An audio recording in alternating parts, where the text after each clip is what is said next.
Hi everyone, welcome to another Hatton's Model Railways Real Railway Profile, and today we're doing part 2 of our look at the UK's railway head codes, lamps, discs and alphanumeric numbers too.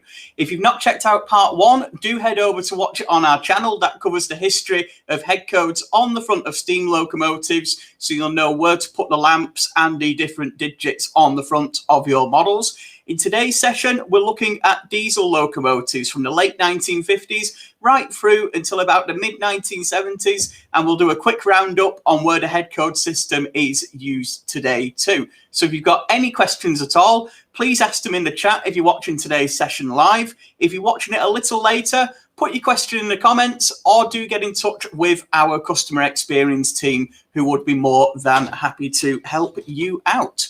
Otherwise, let's get started with today's session.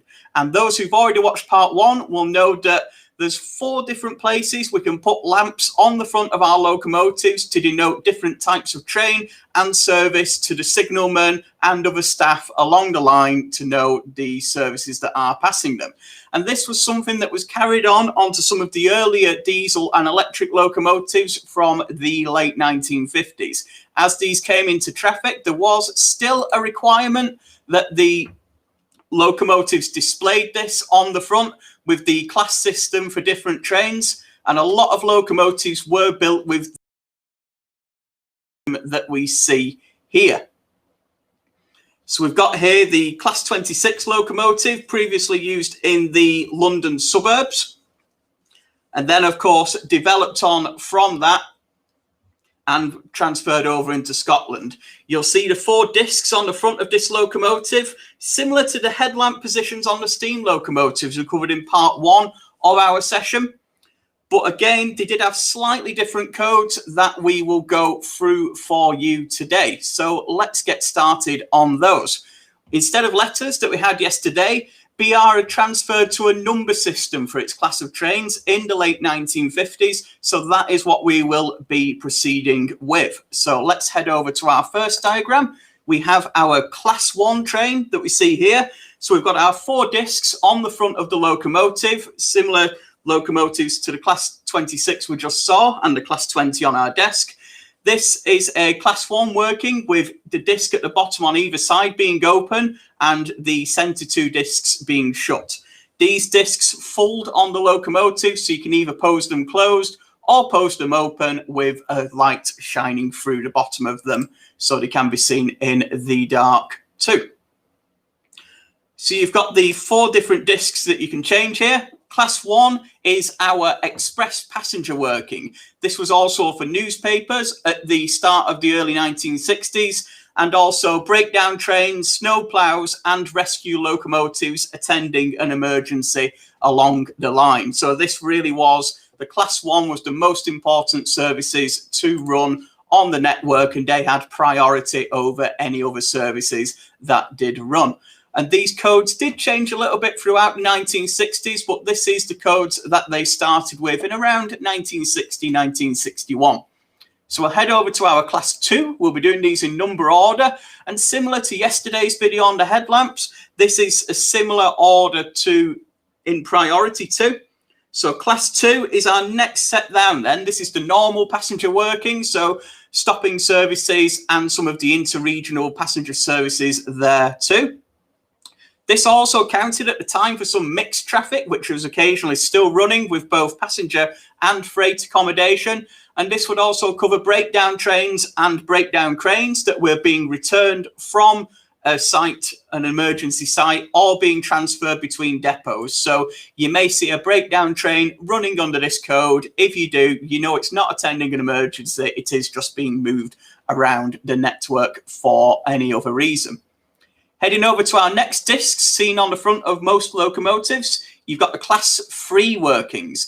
This is similar to the class 3 or the class C we saw with the steam services and the steam lamps yesterday. And this covers any perishable items. So this is fruit, milk, parcels, any other items like that. Meat trains were included in there too, and some of the final livestock services to run under BR in the 1960s. This also counted at the time for your empty coaching stock working, so coaches that were not transferring passengers and were being moved between depots also came under the class of 3 too. So we've mainly covered our passenger services now. Let's head over to freight. We have 4, which is our express freight. We mentioned yesterday about fitted wagons that are vehicles fitted with a continuous brake.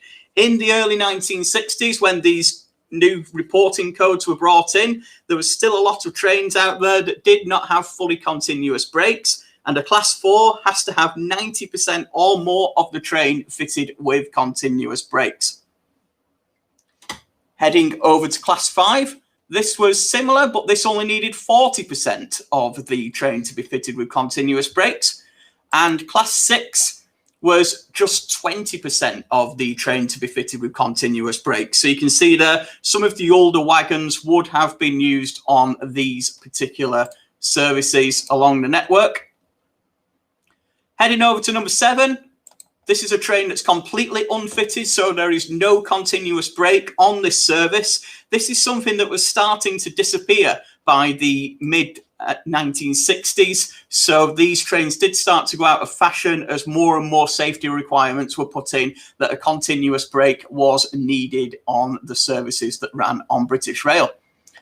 Number 8 is another unfitted service, but this is designated for the slower services rather than the faster services that came under the class 7. But again, we've still got no continuous brake on these services.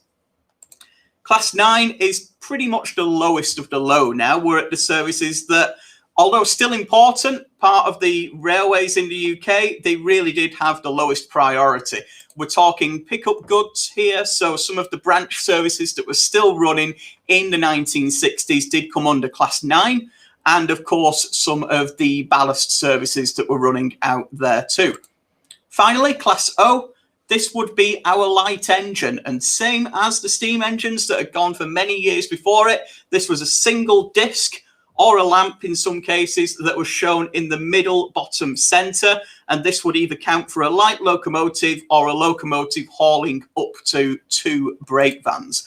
So these discs were displayed on the front of locomotives from the late 1950s onwards. We can see here a very early express diesel hauled train coming through Crewe in the early 1960s, with the wires just about to go up there and be installed. And this is a class 1 working, and we can tell that by the disc that is open on the left and the right bottom of this loco, as we can see here now in our diagram. So that is an express passenger service heading for either Liverpool or London with the Merseyside Express there. But the discs weren't the only way that this was being shown at the time. It's a fantastic system with so many different options, but it did only show the class of the train. There was only so many different variations you could have with the disc head codes, and it didn't show where the train was going, where it was coming from, what it had on it, and what certain train it was. And a new system was brought in to show this on the rail network, and this was started to be put on the front of locomotives too. So we retained our class number, which we've just gone through with the discs. 1 through to 9 and 0 forms the first digit of this 4-character head code box shown on the front of the locomotive, the class 17 that we see here. Locomotives from 1962 that were transferred under this then were built with this particular system.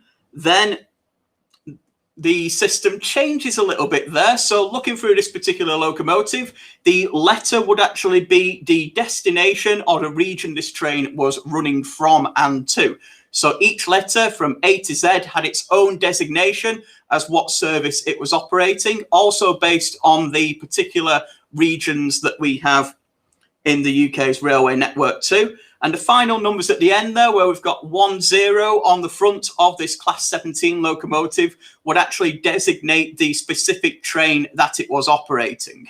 So the lower numbers usually designate a train earlier in the day, and the later numbers designate a train heading into the evening or at night. As we can see here on this class 47 locomotive, we have a class 7 working there. So that is one of our freight services. The M designating most likely the Midland region here, but it can depend on which part of the UK you are in. And I do recommend taking a bit of a further look at that if you'd like to know some of the letter codes. And 9-1 being the specific train that does operate out there, so that identifies this specific service. So these came into fashion in about 1962. Most locomotives, including the mighty Deltic diesel that I have here in front of me, were then built with these 4-character head codes on the front, but both systems were used side by side. A lot of locomotives did have the fronts changed to have the head code boxes installed onto them, but the disc system remained in use too.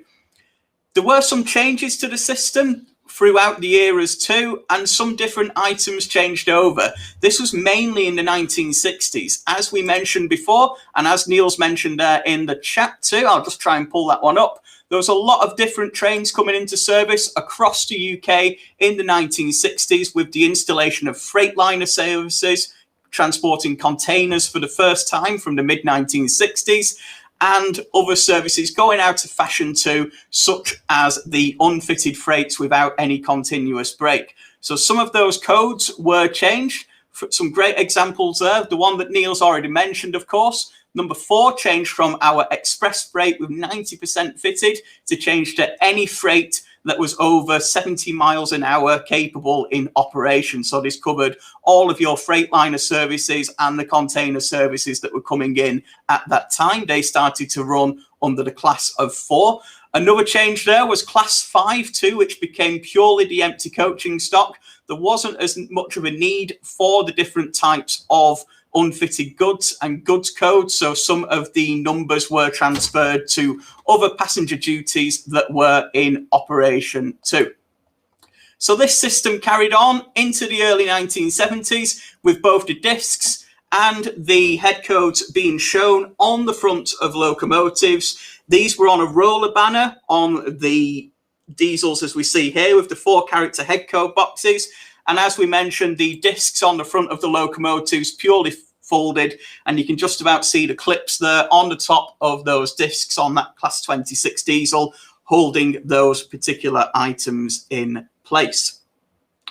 As ever with these rules, there's always a couple of exceptions, and some of the suburban services on the southern region retained 2-letter head codes showing on the front of multiple units that operated in the suburban areas of their network. So you wouldn't have the full 4-digit code showing, but you would have 2 digits showing there to show which route or which destination this was taking on the London suburban network. But mainly the locomotives around at this time would use either the disc system or the 4-character head code system, dependent on what they had installed on the front of the locomotive. But this was all about to change. Heading into the early 1970s, a lot of computerization came into place on Britain's railways. We've already covered the TOPS, Total Operating System number scheme, that came in the early 1970s. So check out our video on that if you'd like to learn some more. But the railways began to change too. A lot of the manual signal boxes were replaced by computerized or not locally driven signal boxes, and a lot more details could be seen on a computer system from afar. There wasn't really as much of a requirement for the signalman at each signal box to know exactly what type or what specific train was passing them with the information provided on the front of the locomotive. And by 1976, this system was no longer displayed on the front of locomotives. It was perfectly possible to now display this to information relayed to the signalmen and women through the computer systems that British Rail provided. So there was no longer a need to display this on the front of the locomotives. So what did they do? Because they still had that system in place, but surely you wouldn't want it to display any incorrect information. In the case of the 4-character head code, these were wound round. The majority of locomotives showed 4 zeros, as you can see here, or 3 zeros and an O on the second digit for the letter rather than the number. Some of the locomotives that still carried 4-digit numbers, such as the Class 52 Westerns, did have their running numbers put into these blinds and left permanently in that way. So that changes over. The disc locos mainly had their two lower discs set in the express passenger position, so express passenger 1, but of course the signalmen and women knew not to obey this as the system was discontinued. But it's surprising just how many locomotives retained their discs up to 20 years or so after the system had been discontinued in the 1970s. It was still possible to see locomotives such as the Class 20 running with the discs on, but in a lot of cases the discs were removed from these particular locomotives, and eventually the head code boxes on locomotives such as the Delta K were plated over and replaced with lights that shone through instead. So that was the end of the system showing on the front of locomotives. The 4-digit system is still in use across the UK's railways today, and services all across the UK are identified by this 4-digit alphanumeric code. The actual meanings of the letters and the numbers has changed a little bit over time, and the current system has been in place since around 2017. Again, always being updated and modified to tailor towards the UK railway scene and just what it needs at the time. For example, right now, Class 9 applies to Eurostar services that work on High Speed 1 running into London, and also other specified passenger services that do run at a higher speed, including some of the Virgin Pendolino and the Voyager services that travel out there on the network too. And that's just one change that's happened. It's a continuously evolving and updating system, but it's no longer displayed on locomotives. The only place you can see the system now is in the internal computer systems of the UK's railway operating companies, and see certain locos and trains running to these head codes, but you will no longer see it on the front of particular locomotives as you see here. So I hope that's given you a little bit of background into how this system operated and putting the discs onto your locomotives too. You will find that most diesel locomotives, whether they're N, OO or O scale models, now come with these discs or head codes, either pre-fitted or they do come in the detailing pack, so you can put the discs on with a nice little bit of glue. And do check out our locomotive detailing video for some top tips on how to do that. And of course, the 4-character head code, you've got some great opportunities there to either print out your own from a computer or install those that are provided in your locomotive's detailing pack. And if you'd like a little bit more information on that, do get in touch with us, drop a comment on the video, or get in touch with our customer experience team, who would be more than happy to help you out with that too. So I hope you've enjoyed today's session. It gives you a little bit of background on this particular system. As ever, there are some exceptions to the rule that we may cover in a future video. Some of the first generation multiple units used a similar 2-code system on the front of them, although the majority did have the 4-character head code boxes that we see here on the Deltic locomotive in front of us. So that may be something we cover in the future. If you would like to see a little bit more on that, do let us know in the comments, as we're always open to ideas on videos out there. Otherwise, I hope you've enjoyed today's session. I hope you've learned a little bit of something too, but if you'd like to learn more, don't hesitate to get in touch with us, as we're always happy to help out and give more advice where we can do. Either put a comment in the video or get in touch with our customer experience team, who will be more than happy to help. Don't forget to like and subscribe to our YouTube channel and Facebook page too for more real railway profiles, all the latest model railway news, and of course our Skillscast sessions showing you some of the tips and tricks you can learn to really enhance your rolling stock and model railway. Otherwise, thanks again for watching, and I'll see you again soon. Goodbye.